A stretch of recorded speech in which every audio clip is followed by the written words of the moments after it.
Spyro the Dragon is a fun, charming, lively, and pleasantly playable game. A platforming game featuring a little purple dragon traversing various unique and expansive worlds, whilst collecting treasure and toasting his Gnorc adversaries. But how does this game hold up? Is it still the same whimsical platforming adventure we all know and love? Or just a relic of a bygone era? Hello YouTube watchers, it's your boy Bobbledink here. And today I'm going to be laying out my honest thoughts on Spyro the Dragon, from the point of view of someone who's just replayed the game again. So without further ado, let's jump in. But first, a quick recap in case you haven't watched the Let's Play. Watch it, by the way. It's kind of important to understand the video. Or if you just need a reminder of what the game is and what it entails. Okay, anyway, I'll stop stalling. Spyro the Dragon is the first game in the Spyro series.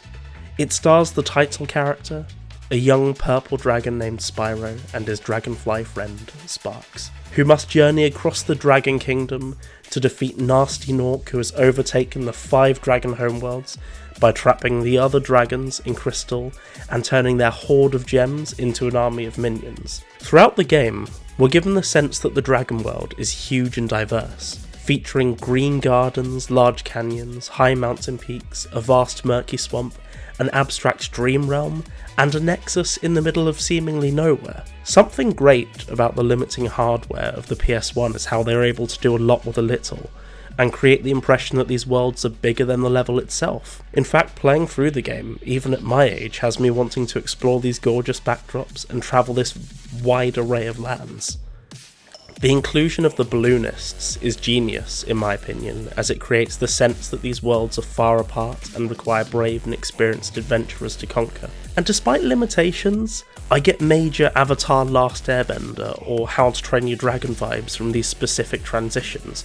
Almost like this journey isn't just about rescuing dragons anymore, but about the journey and the growth of our hero himself. It should be noted that the game's story leaves much up to the player's imagination, which is both good and bad in my view.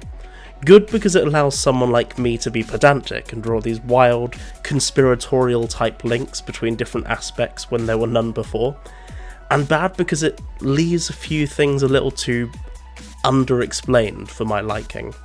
So with that, let's dive into what was good about the game.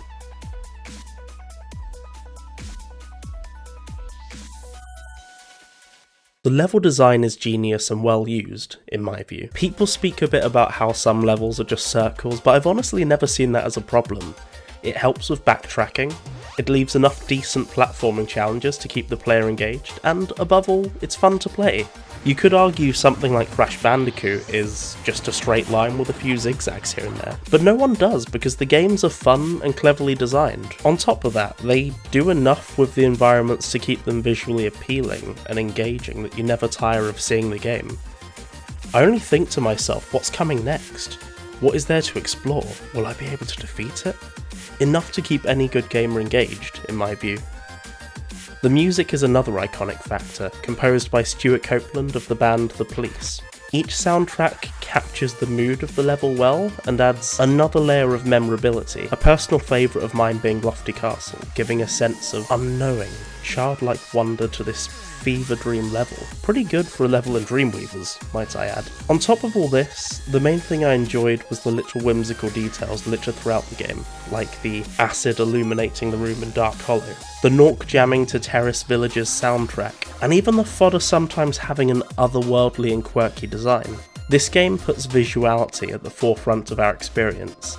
Any 4K programmer game, very few can create a memorable, nostalgic experience for so many, to the degree that we're still playing and making videos about it to this day. But with all that being said, being the first game in what would go on to become a multi-successful billion franchise doesn't come without its shortcomings.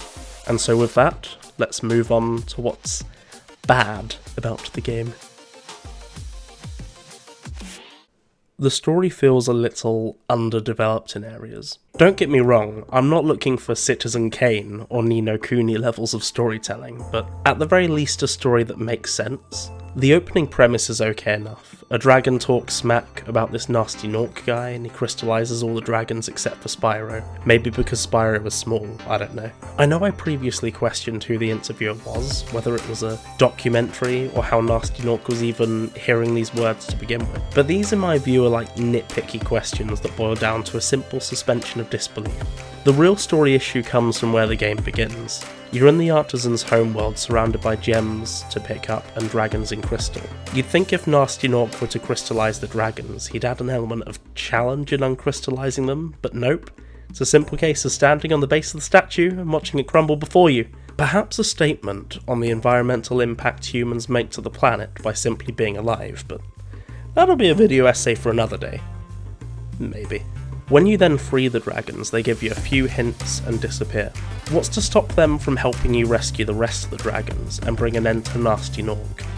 I know there's that one dragon in that particular level, which I will overlay now for you, that mentions he would help, but needs to go somewhere, and a lot of them are the same. But this makes them come off worse, in my opinion. Why exactly are we rescuing you? Why do we care? You're either stating the bleeding obvious, making snarky remarks at my expense, or disappearing faster than I can say thank you for releasing me. Another thing that confuses me is why we then re-rescue the dragons in Gnorc Nexus. This is brought up once by Spyro and then quickly ignored. How hard would it have been to put in an extra cutscene showing the dragons going after Gnorc and being recrystallised? Or maybe a line of dialogue being like, "Spyro! Gnasty Gnorc heard you were undoing his damage. We wanted to stop him ourselves, but alas, his magic was too quick for us to do anything. Find the rest of us in Gnorc Cove and Twilight Harbour, and stop that green menace before it's too late. Hurry!" Or something along those lines anyway. This is actually a topic I plan to explore in more detail in a separate video coming soon, so make sure you hit that subscribe button and notification bell if you want to see more content like this. So with all that being said, is Spyro the Dragon, the PS1 game released in 1998, a good game? The simple answer, yes. Despite some of the flaws I mentioned, it really is a charming game, with heart, adventure, and a clear passion from the very talented team who created our favourite little purple dragon.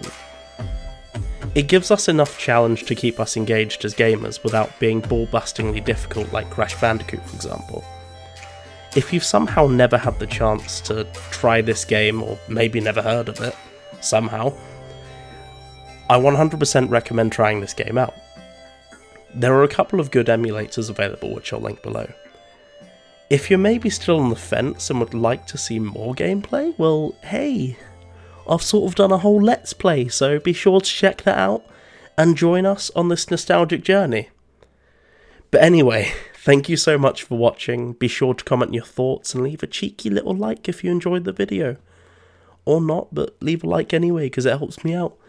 And until next time, Bobbledink out.